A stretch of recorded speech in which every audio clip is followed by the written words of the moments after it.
asalaamaaleykum suma xarit yi asalaamaaleykum suma mbokk yi asalaamaaleykum waa Sénégal man la seen doomu ndey Moussa Balla Fofana depuis Canada maa ñëwoon tey di def cette petite vidéo après l'article après le live ñu def benn petite vidéo pour dimbale Sénégalais yi ñu xam li nga xam ne ñun ñëpp on l'a découvert depuis quelques jours que Sénégal am na 750 millions de tonnes de fer yu nga xamante ne nii mi ngi nekk fële ca Falémé donc tey vidéo bi dañu bëgg mu nekk vidéo bu gàtt pour nit ñi xam loolu lu muy signifier ak lii nga xam ne gouvernement bi ñu ngi koy jéem a signé incompétence bi ci nekk ak ñàkk planification ak ñàkk xam valeur boobu ak li mu mën a andi suñu réew nii nu ko bëgg a defee ñun d'accord ci donc looloo tax tey ñu ne woon dinañ jël suñu temps lu mu gàtt-gàtt ñu def benn vidéo bu simple pour dimbali nit ñi ñu xam 750 millions de tonnes de fer fële ca Falémé lu mu doon lan lay wundu ci koom-koom lan la mën a andi ci réew mi ak gouvernement bi li mu nangoo dépenser pour ñii investir lu tolloog juste 500 milliards est-ce que loolu xel mën na ko dégg kenn ku ci nekk nag bu ñu paree dina mun a xool ndax li nu wax ni jaadu na wala jaaduwul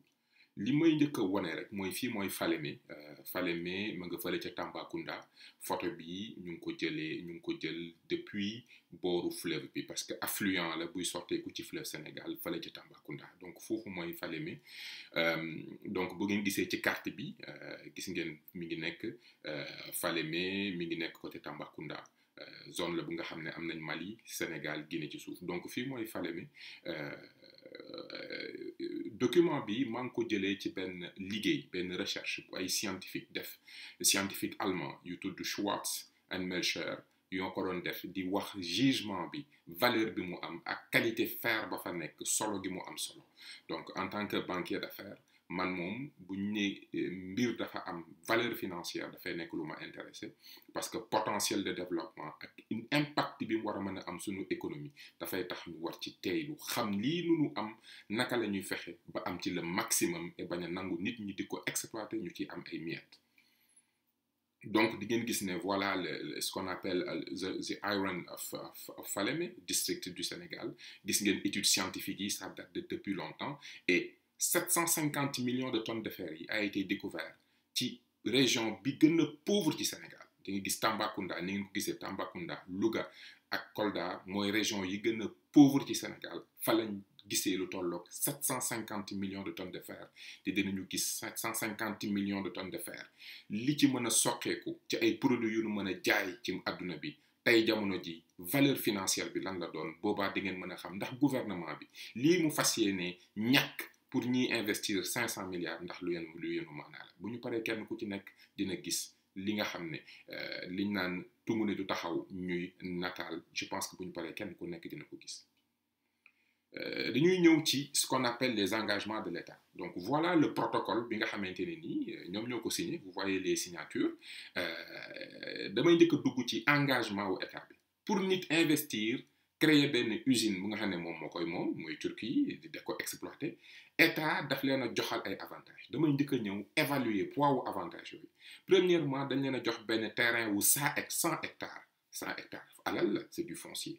nekk ci wetu géej gi ba noppi ñu may leen droit pour ñu exploiter sunu fer mën cee defar ay produits yu am solo yu mel ni inox yu mel ni acier ak yu mel ni fer industriel jàpp leen ñetti produits yi parce que ci ñoom lay basé wu pour wan leen valeur financière u minerai bi fi mu toll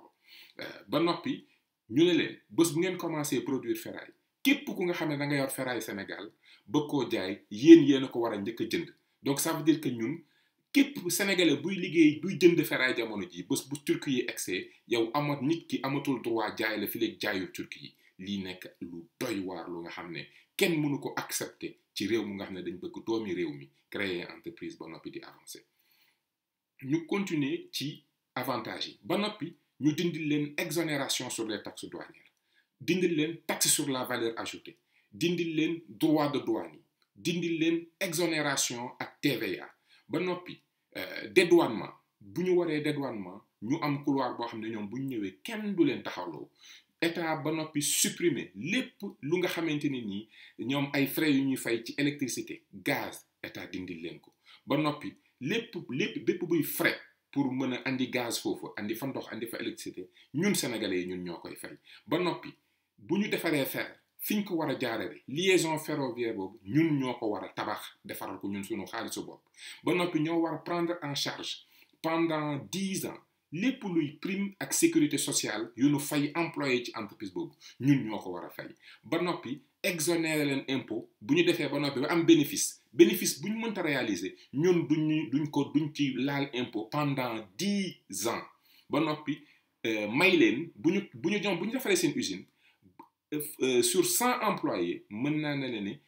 daanaka 50% employés yi mën nañ andi ay turc ñu di ko def ça veut dire que liggéey yi gën a baax liggéeyu ingénieur liggéeyu comptable liggéeyu expert yi nga xam ne sénégalais yi ñoom lañ jàng kenn du leen ci jël donc loolu lii yëpp le gouvernement bi nangoo perte te jeexagul ba noppi soutien à la prime fret mooy ñoom bu ñu liggéeyee ba noppi war ko génne ci réew mi ton bu ñu ne dañ koy génne rek état defal leen prime ba noppi réalisation port ñun ñu jël suñu xaalis tabax port pour que ñoom ñu mën a génne fer bi ba noppi réaliser mooy réalisation port boobu ba noppi gis nga ñoom xaalis bu ñu leb fu ñu mënti leb intérêt bu ñu fa war a fay ñun am na lu wàllu wax ne ñun ñoo leen koy fayal ba noppi prêt bu ñu mënti jël trésor Sénégal alalu Sénégal mooy garantir prêt boobu ba noppi nag état képp ku nga xam ne yaa ngi jéem a concurrence Turquie yi dinañ la contrôler ak di la vérifier juumte boo juum ci règle exploitation fer ñu tëj sa usine pour que ñoom ñu nekk les seuls usines yi nga xamante ne ni dañuy defar fer ba noppi ñu fermer bépp entreprise bu nga xamante ne ni da respecté woo normes environnementales yi ak lépp luy règle fiscale au lieu que ñu accompagner sénégalais yi pour ñu mën a nekk aux normes non on va amener les turcs jox leen li ma leen fi cité yëpp ba noppi bépp doomu sénégalais bu ne piip ñu tëj sa usine donc lii mooy li nga xamante ne ni état nangu na ko defal ñii pour lan 510 milliards 510 milliards yoo xam ne ñoom nee nañ dinañ ko investir ci tabax usine u 510 milliards te li nga xam ne matière première bi fa nekk c'est 710 millions de tonnes de fer ñun ñu nangoo perte lii yëpp mais lii qu'est-ce que ça veut dire conséquences néfastes yi premièrement ça c'est des coûts et c'est des coûts avantages fiscaux yi yëpp c'est des coûts yu nga xamante ni dina ñëw yàq la prévision budgétaire parce que budget xayma la mooy li nga xam ne jàpp nga ne di nga ko am ci at yi di ñëw bu fekkente ne yow sa budget maye nga lii yëpp am na lu nga xam ne war nga koo jot te dootoo ko jot te lii li tax mu am mooy ignorance bu ñuy ignorer valeur financière u fer bii nga xamante ne yor nañ ko ak ni ñu ko mën a exploiter les sunu bopp ak ingénierie ak xam-xam bi mu war a àndal loolu moo tax tey ñoom ils ne veulent faire aucun effort si loolu mooy andi ne lii xew c'est une mauvaise maîtrise du modèle d'affaires parce que jëluñu temps comme ni ma koy waxee di planifier gëstu jàngat étudier ba maîtriser projet bi maîtriser matière première bi xam li nga yor liñ naan xale bu yaradiku bu yoree alal dina ko bàyyi xale bu yaru ñëw jël ko mais yar gi mooy xam-xam bi comme ñun gëstuwuñu xamuñu lii ñu yor suñu loxo lu mu doon dinañ xoole ñeneen ñëw exploiter ko am ci alal bu bëri donc ignorance affairisme d'état incompétence paresse ak népotisme bu bon moo tax ñu nangoo lii dama yaakaar ne du incompétence kese coxorte la ak vraiment ndëngate gu rëy parce que lii kenn mënu ko accepter ñu continuer ci léegi wan nañ leen li nga xam ne état nangu na ko perte ci lii léegi nag lan la Turquie di ñu defal Turquie ils vont investir nee nañ 510 milliards ba noppi ils vont jéem a wuti financement au projet bi def étude technique commerciale offre étude technique financière prix détaillé ba noppi proposer schéma de financement mais ñun fonctionnaires yi ñuy fay diaspora bi ñu am experts yi ñu am nous ne sommes pas capables de faire ce travail là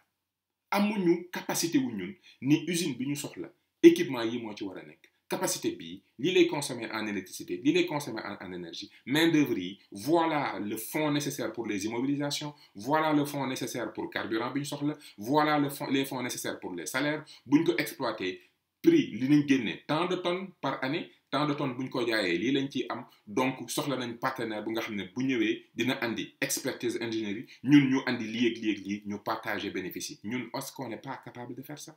c'est la question que je pose à chaque Sénégalais kenn ku ci nekk war na ci mën a andi tontu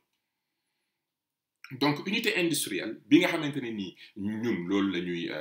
unité industrielle pour exploiter fer bi nga xam ne moom la ñu bàyyi ni Turquie nañ ko ñëw defaral ko seen bopp ba noppi yóbbu suñu fer ce n'est rien d'autre que des machines yi nga xamante ne nii c'est financé à travers un passif long terme c'est-à-dire que bor la boo xam ne da nga koy fay sur 20 30 40 ans parce que machine mooy li nga xamante ne nii du gaaw a yàqu doo ko jënd cash da nga ñëw ci banque bi financé la ko nga fay ko sur 10 20 30 ans c'est ce qu'on appelle le passif long terme ñi def comptabilité def finance xam nañ li may wax donc nekkul lu nga xam ne da ngay jël sa cash flow di ko ci def on te le finance parce que machine la bés boo fayul mën nañ ko récupérer tu as besoin d'ingénieurs ay chimistes parce que nag ça c'est de la métallurgie rappelez-vous leen seen cours d'histoire et de géographie quand vous étiez à l'école primaire et même au collège et même au lycée on vous parlait de la métallurgie donc procédé chimique la yu nga xam ne les gens le maîtrisent depuis des années tàngal fer bi yokk capacité carbone bi pour def 3 types de fer comme dinaa ko wane ci kanam loolu rek la du leneen ça demande de l'énergie carburant, ça demande des ingénieurs, ça demande des ouvriers, ça demande des équipements qu'on a maîtrisés depuis des centaines d'années. Donc tu as besoin de cadres, matières premières banques fi, bon appui des dépenses de production. Boo xoolee li xam ne ñun nous sommes en position de force, c'est-à-dire que on a la matière première, on a la ressource humaine, on a l'expertise parce que c'est pas compliqué tout ce dont on a besoin c'est des banques et un partenaire bu nga xam ne yàgg na ci liggéey banque bi mooy financer partenaire bi dina mën a ñëw jël ay des actions à hauteur de peut-être 20-30% mais li ci des ci ñun la war a des voilà le modèle d'affaires que moi je propose donc ingénierie financière bi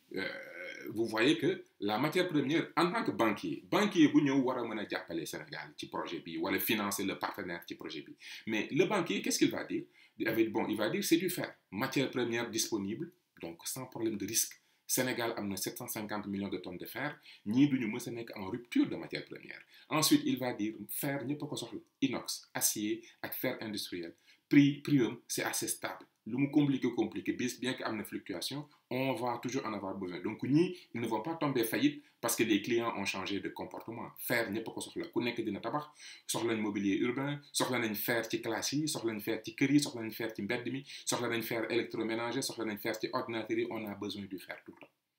donc on en a besoin main d'œuvre bi c'est peu coûteux ils vont savoir que le fer produit au Sénégal va coûter moins cher que fer bi ñu produit feneen parce que les jeunes de Tambacounda mën nga leen jox des salaires concurrentiels donc fer boobu coût de production bi surtout que léegi am nañ pétrole boo xoolee ce qu'on appelle dépenses d'exploitation yi vont être très réduites am nañ pétrole am nañ main d'œuvre am nañ matière première donc le prix du fer du pétrole du fer du Sénégal de Falémé si jamais on le produit va être très concurrentiel sur le marché et on va faire très très très mal en termes de compétition bi ci des financement d'un équipement ñi def finance ñi xam nañ ni financer équipement mooy nekk li gën a yomb parce que quand tu finances un équipement comme ay machines wala nga financer nga ñëw xam ni kii am na stock bi mu am c'est du fer donc ça a de la valeur financer matière première fer loolu day leer ne lii bés bu problème amee mën naa ñëw jël sumay garantie réaliser sumay garantie parce que c'est de l'équipement c'est du fer c'est du matière mën naa ko utiliser fu ne mën naa ko banque bi mën na ko jël dem jaay ko donc banque yi du ñu ragal financer sur un équipement qui a de la valeur stock bu am valeur matière première bu am valeur on n'a pas peur de financer cela ba noppi c'est un pays stable il y a pas de risque souverain Sénégal stable na amul jafe-jafe amul difficulté banque bu fa investir bu fa accompagner un entrepreneur wala une entreprise xam na ne dëkk bi c'est du dëkk buy lakk on a cette chance là tranquillité stabilité donc ce qu'on appelle le long terme rentabilité bi mën na ñëw ba noppi si on met en place une société à gestion purement privée mën nañ mettre en place une agence qui gère les participations de l'État mais ça va être une société gérée suivant des normes de rentabilité avec des ratios de rendement et d'activité des normes de recrutement bu mu leen ñu ne kenn du ko mën a yàq et tout ça aussi le point le plus important ñun Sénégal bu ñu amee lii yëpp war a c'est un partenaire mais il faut être intelligent. Il ne faut pas aller vers les Turcs, il faut aller peut-être vers le Canada, vers les États-Unis, vers Grande-Bretagne, vers l'Allemagne, parce que pays yu nga xam ne ils ont un système financier très puissant, des banques très puissantes. Donc entreprise bu nekk ci dëkk yooyu bu ñëwee nekk suñu partenaire technique ñu jox ko ay actions à hauteur de 10, 20, 30%.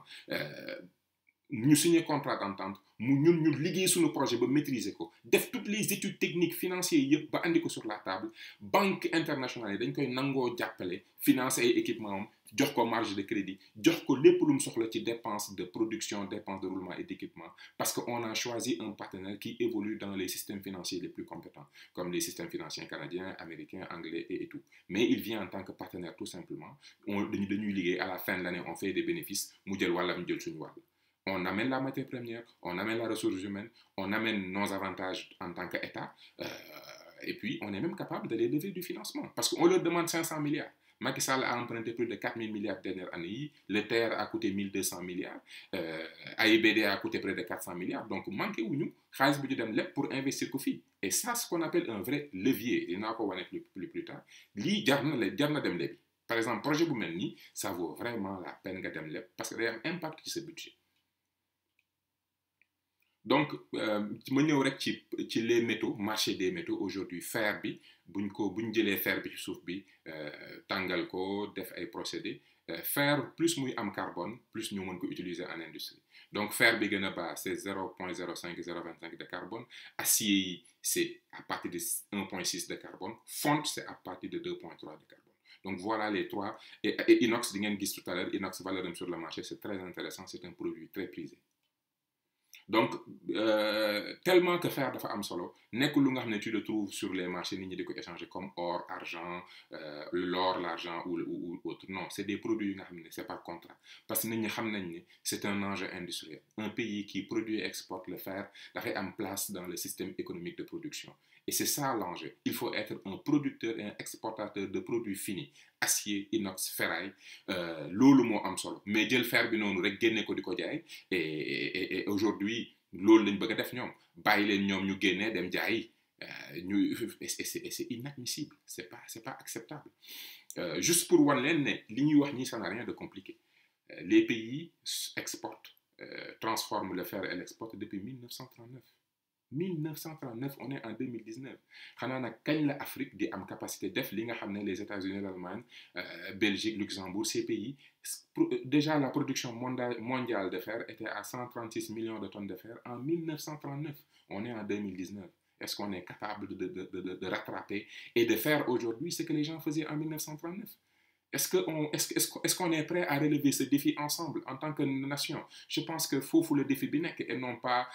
toog di wër di mendier pour nit ñi ñëw di investir 500 milliards ci loo xam ne ça vaut des centaines de milliers de milliards tout simplement depuis 1939 le fer méthodologie pour créer usine fer ça existe hein? Donc ça n'a rien de spécial en plus on a le pétrole aujourd'hui donc problème énergétique mën nañu ko am et de toutes les manières la dépense que ça va demander en termes d'énergie est largement couvert par l'opportunité de rendement. Man pare naa dépenser 1 milliard tey bu fekkente ne ça va me rapporter 7 milliards donc dépense bi yaa ngi koy xool ci lan lay rapporter ak kan moo la ko mën a lebal et les banques seraient capables de financer seraient prêts à financer nos dépenses en carburant pour produire notre fer parce qu'ils savent qu'à la fin c'est des marges de crédit chaque fois que tu l'utilises tu payes tout simplement. Donc ici l'enjeu c'est économique. Il faut essayer de mettre en place une chaîne de valeur de la sidérurgie,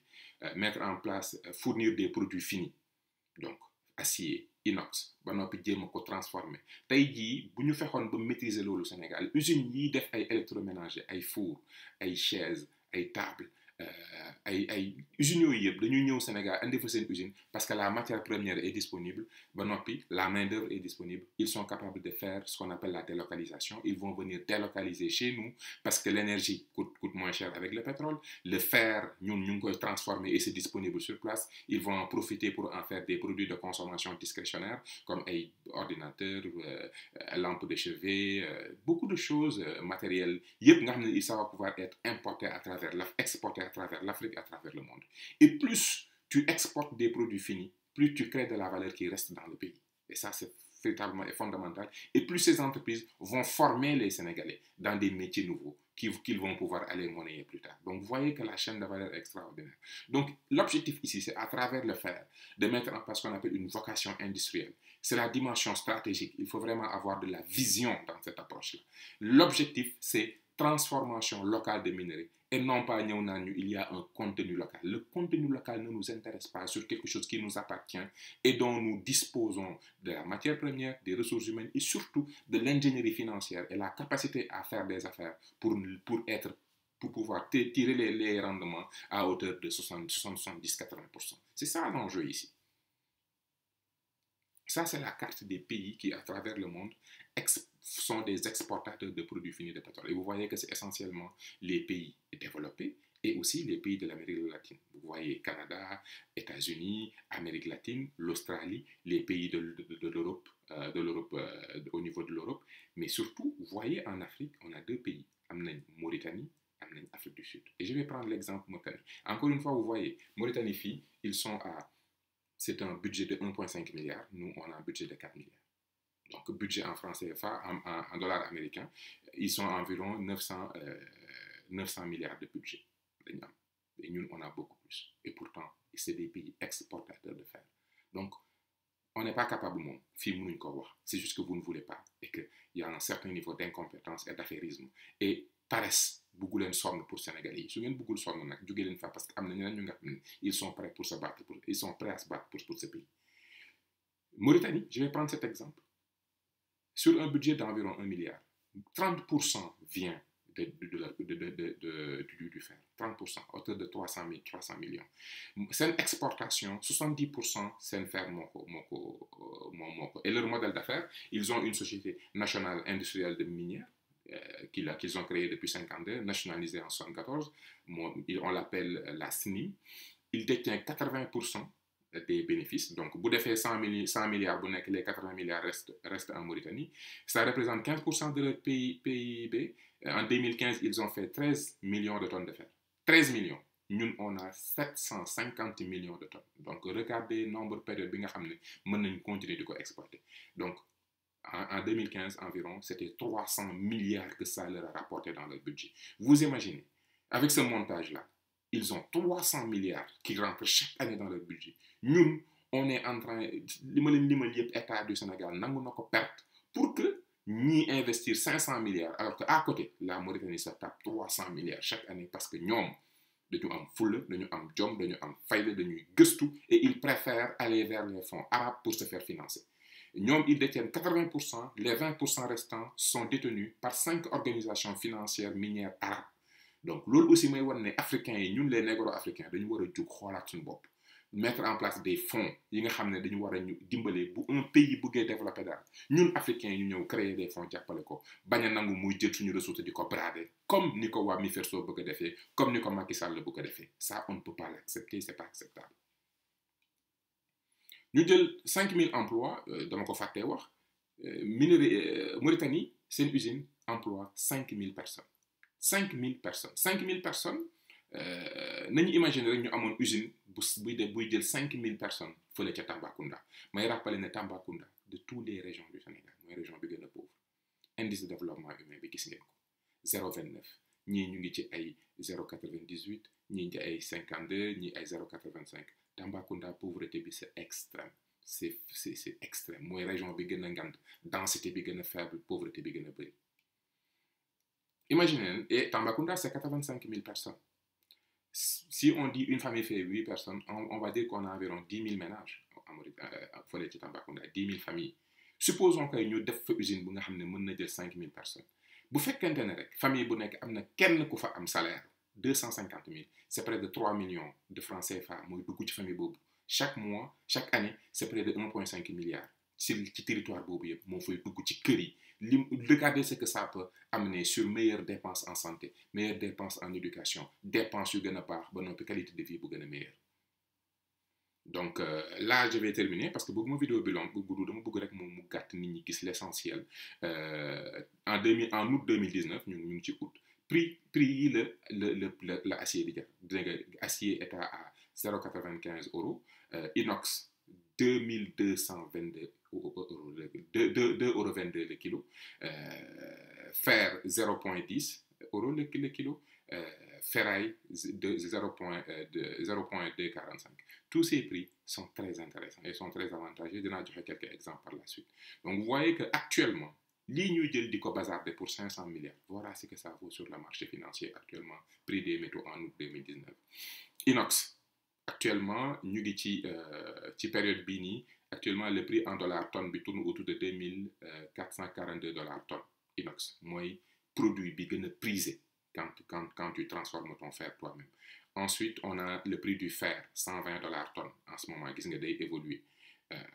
Prix de l'acier 652 dollars tonne gis nga day évoluer à travers une longue période. Me donne quelques exemples sur des prix standards que j'ai pu trouver sur le net. Supposons un potentiel de 750 millions de tonnes. Nous, on a pu faire 25% de la réserve, transformer en acier. Vous faites qu'un acier, le prix moyen tourne autour de 388 000 francs CFA tonnes. C'est un chiffre d'affaires, rien que pour 25% d'acier, de 72 000 milliards. 72 000 milliards. Nous avons accusé Aliou Sall de 6 000 milliards. Son budget de 4 000, rien que 25% de ces minéraux de Tambacounda, transformés en acier sur une longue période, va nous rapporter plus de 70 000 milliards à un prix autour de 388 000 tonnes. Je parle de 72 000 milliards. Nous avons produit bi nga xam ne moom la nit ñi gën a soxla mooy inox moo gën a am valeur tonne bi ça peut aller jusqu'à 1 450 000 francs CFA.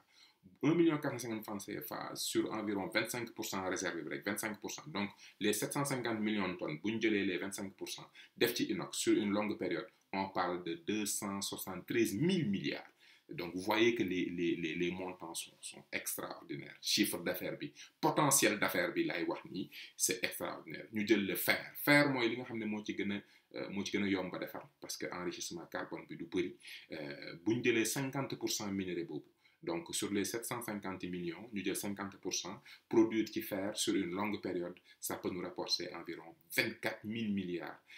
de francs CFA. Donc vous voyez les montants le potentiel produit bi ci nekk valeur bi tey jii bu ñu defee liggéey bi ci war wut ingénierie planification bi ci war nañu mën a yegg fi nga xam ne foofu la ñu war a nekk. Donc mbokk yeeg xarit yi bëgguma vidéo bi gudd trop comme ni ma koy faral di waxee l'objectif ici c'est que nit ñi xam yan façon dirigeant la ñu am ñu nga xam ne du ñu gëstu xam comme ni ma koy waxee xam-xam du pexe politique la ñu gëm pexe nu ñuy toogee ci réew mi pexe nu may fex ba su may xarit am ay poste jël nit ñu incompétent di ko teg ci yenn direction yi tey mooy tax qu'on passe à côté de ces objectifs là parce que minerai nit ñi ci àdduna bi on est dans un niveau de développement des affaires très avancé li ñu soxla mooy nit ñu nga xam ne xam nañ ne lii ñu yor dans le monde lii mooy valeur bi naka laay defee le modèle d'affaires naka laay defee le montage financier quel est le partenaire dont j'ai besoin qu'est-ce que je peux leur donner au minimum qu'est-ce que je peux garder et qu'est-ce que ça peut rapporter pour le budget du Sénégal ndax budget du Sénégal ci la ñuy defee santé ci la ñuy defee éducation ci la ñuy defee formation ci la ñuy defee ay route ci la ñuy tabaxee lépp lu ñu war a def ci suñu Sénégal ci budget bi lañ koy defee donc on ne peut pas se permettre d'y accorder toutes sortes d'avantages yu nga xamante ne nii c'est des manques à gagner ba noppi ñu yor alal joo xamante ne nii am nañ xam-xam bi ak xerañte bi ak fulla bi parce que business is business il faut savoir se battre pour ses intérêts il faut faire le travail qu'il faut pour que nit ñi buñ jàkkaarloo ak yow xam ne kii il maîtrise ce qu'il dit il sait ce qu'il fait il est prêt à se battre te bu ma defaloo ak affaire ak moom il va aller faire affaire avec d'autres personnes et que bu ñu tànn benn partenaire parce que xam nañ ne xëy na foofu amul contrôle il peut nous donner des pots de vin non allons travailler avec les plus grands de ce monde ñi nga xamante ne nii li ñuy xool mooy la rentabilité quand le projet est bien monté quand il est bien fait quand les risques sont bien gérés et quand des garanties sont là ils sont prêts à mettre le cash flow pour que ñu mën a exploiter suñu mbir def ci tous les produits finis au maximum ba noppi am ci le maximum de rendement donc mbokk yeeg xarit yi lii laa ne woon dinaa ko def rapidement pour mu nekk lu nga xam ne day permettre mu gàtt simple nit ñi xam de quoi on parle ak lan moo tax ñu war a jug surtout yéen waa Tambacounda territoire bundu na ngeen jug alal jooju bu ballee foofu ci yéen la war a gën a mën a jëriñ donc yéen war ngeen a taxaw ba usine bi sénégalais yi ñoo fay ëpp bu ñu fa créer usine 5000 emplois yëpp ay sénégalais la ñu war a doon sénégalais yi jàng nañ mën nañ sidérurgie métallurgie ku ne mën na ko am nañ ay ingénieurs des financiers on a les personnes qu'il faut on ne peut pas accepter que ce régime jël lu toll noonu di ko jox ñu nga xam ne waruñ koo jox Sénégal yëpp ñoo war a jug diaspora bi ñoo war a jug parce que li ñuy dem di ko wuti ci àdduna bi xam-xam xëy na xam-xam la ñuy wuti ci àdduna bi mais bu dee alal rek bu dee dund gu neex bu dee jàmm Sénégal la dàqee loolu nag fu ñu ko mën a amee ci xam-xam waxante dëgg nangoo liggéey te am yërmande gu mat sëkk ci askan bi maa ngi leen gërëm di leen sant di leen jox dox daje ba beneen taxawaay wii nag dinañ ko gën a dëgëral chaque fois bu nu gisee lu nga xam ne sénégalais yee ko moom fullaak fayda lañ ci war a def ngir mu jëriñ askan wi dinañ ci xar suñu tànk tubéy ba ñëpp xam ne la ñu war suñu génération def nañ ko ba mot sëkk maa ngi leen di gërëm di leen nuyu di leen jaajëfal di leen ñaan ngeen partager vidéo bi pour que sénégalais yi yeewu ndax benn nit du defar réew ay sénégalais yu yeewu ñooy defar réew mi jaa ngeen jëf